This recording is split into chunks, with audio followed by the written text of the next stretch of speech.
Hey guys, it's Jess, and I'm super excited to share a new card with you for Trinity stamps today. I'm going to be creating this super cute monster card using Monster Love and Love and Stuff sentiments from Trinity's latest release. I'm super excited about this one. It's going to be a really super quick card that anyone can make pretty quickly. So let's go ahead and jump right in. Alright, to get started, we're going to be doing a little bit of stamping here. I'm just using an acrylic block and some black hybrid ink from scrapbook.com to stamp out these cute little monsters from the Monster Love stamp set. I'm going to stamp out 3 of these little guys because I knew I wanted to use the sentiment from Love and Stuff Sentiments, which says, cheesy cards, that's how I roll, like EYE. And I liked that these ones only had one eye. I don't know, I just thought it was cute and funny, so I went with that. So I went ahead and stamped out my images, and then I'm going to go ahead and get those colored up. I only did one on camera, and I just followed the same exact process here. So I'm using the Spectrum Noir Classique markers. These are an alcohol-based marker. And I always start with my lightest color first, then move on to my middle shade, and then onto my darkest shade.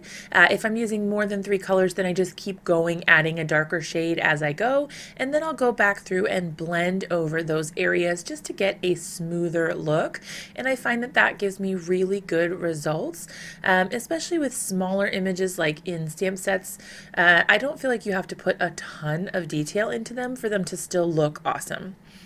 So once I got this all colored up, I did go ahead and cut these out with the coordinating die set. I found that this was really easy because it had those tentacles.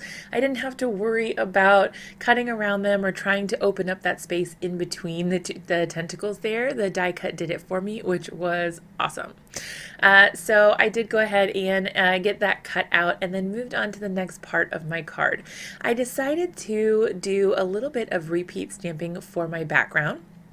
I wasn't sure initially what I wanted to do. I knew I wanted to have these little guys be the bright and like kind of focal point of the card since they're so colorful and super cute. And so I decided to do some second generation stamping here. What this means is that I stamp it or I ink up my stamp. I stamp it on a piece of scrap paper first to get the most of the ink off, and then I go ahead and stamp it onto my background. I always start in the middle of my panel if I'm going to be doing repeat stamping, just so that I don't end up with any awkward spaces that I can't fill in the center. So I'm just going to keep repeating that process. I'm going to be stamping off once on the scrap paper and then stamping directly onto my background to create my patterned paper. I do want to apologize for my voice in this video. I seem to be getting a little bit sick, so I'm trying to power through this and make sure that I get this video out for you guys, but I know that my voice is probably kind of annoying and it's in and out a little bit throughout this, so I do apologize about that in advance. Forgive me.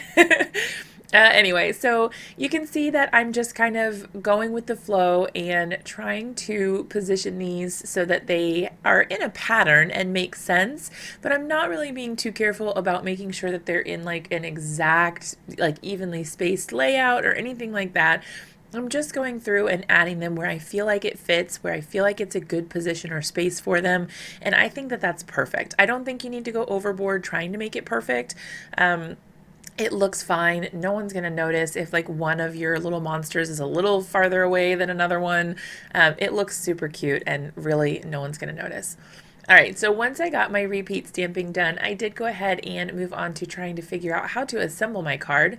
Originally, I thought I was just going to kind of put the monsters on randomly, and then when I started laying them on, I was like, oh, how cute would it be if I just popped them right over top of some of those like ghosted sort of images, the second generation stamping. And I really liked how that looked because it just kind of helped complete the pattern, but then you just have those sort of spotlighted images, and I thought that was really cute. All right, so here comes the Love and Stuff sentiment set. I love this little sentiment set. It's a smaller stamp set, but it's got a lot of great sentiments. Some of them are funny and some of them are just sweet. I like that combination because sometimes you want a pun and sometimes you want something a little just a more not necessarily serious, but not punny. So I'm grabbing my mini MISTI here and using that to position my stamp set. I wasn't sure how I was going to do this. I originally wanted a strip that went all the way across, but then I decided, you know what, I'll just go ahead and make it up at the top left-hand corner, and I think that that will work out just fine. So I'm treating my surface with an anti-static powder bag. This is just a powder that helps embossing powder not stick to areas that I haven't stamped on. Then I'm inking up my stamp with some Letter It embossing ink. This is a clear ink from Ranger, and it helps the embossing powder stick to that stamped image. I'm going to go ahead and grab my white embossing powder from Ranger. This has kind of been my go-to for quite a while now, and I have great results with it, so I keep using it. I've got that little tasting spoon there that I use to scoop it out, and I really love that. Learned that from Jennifer McGuire. Surprise! And then I'm just going to pour that embossing powder right on there, flick off the excess just so I don't have any extra powder where I don't want it, and then I'm going to go ahead and melt that with my heat tool. When you are using a heat tool, especially one that gets hot like this one that I use, you do want to make sure that you don't stay in one place for too long, and you do also want to make sure that your heat tool is nice and hot before you bring it to your surface so that you don't get discoloration of your paper and warping. That seems to be the biggest issue. Then I went ahead and trimmed down this little panel. I used a little piece of cloth there to kind of brush off any of the extra powder that's sticking around, because it can make your piece of cardstock a little cloudy or sort of like dull looking, and that brightened it right back up. I did go ahead and use some foam tape here. This is a 1/4 inch foam tape from scrapbook.com, and I'm just putting a strip on the back of each of those little monsters, peeling the back of the foam tape off and sticking them on there so that they are popped up off of the card panel. I liked that it did more to kind of accentuate them as the focal point of the card. I really liked that. All right, so here I'm trying to figure out what exactly I'm going to do here, and I thought maybe I wanted to go in front of them, but it didn't really work out. It was covering too much of one of them no matter where I put it there. So I grabbed a pair of scissors and cut off the side of it at an angle, so it's kind of got like a banner look to it. And then I went ahead and glued that on to my card panel as well. My Connect glue here is running out of juice. It's been running out for quite a while though, so I can't really complain. All right, so once I got that glued on, I did go ahead and trim off the excess, so it's just got that black cardstock panel peeking in from the side. I really like the way that that looks.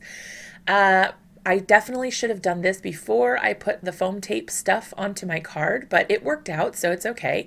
I did trim down my panel to 4 by 5 1/4 so that I could mount it on a white A2 size card base, which is 4 1/4 by 5 1/2.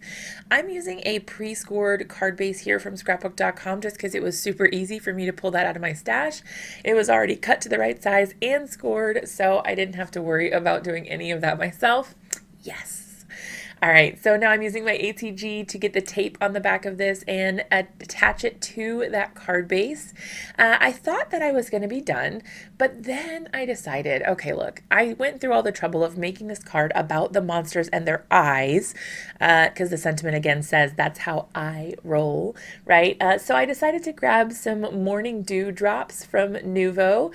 This is just a clear crystal drop from their Crystal Drops line, and I put a thick coating of this stuff on top of each of the eyeballs and then set that aside to dry. You're going to want to give it a while to dry because if it's not completely dry, it will smush when you mail it. So just be aware of that. But there is the completed card, you guys. It's super quick and easy. I love how it turned out, but let me know what you think about it down in the comments. I hope you guys loved today's video. If you did, be sure to give it a big thumbs up and subscribe to my channel if you're not already one of my subscribers, and I'll see you guys again in another video really soon.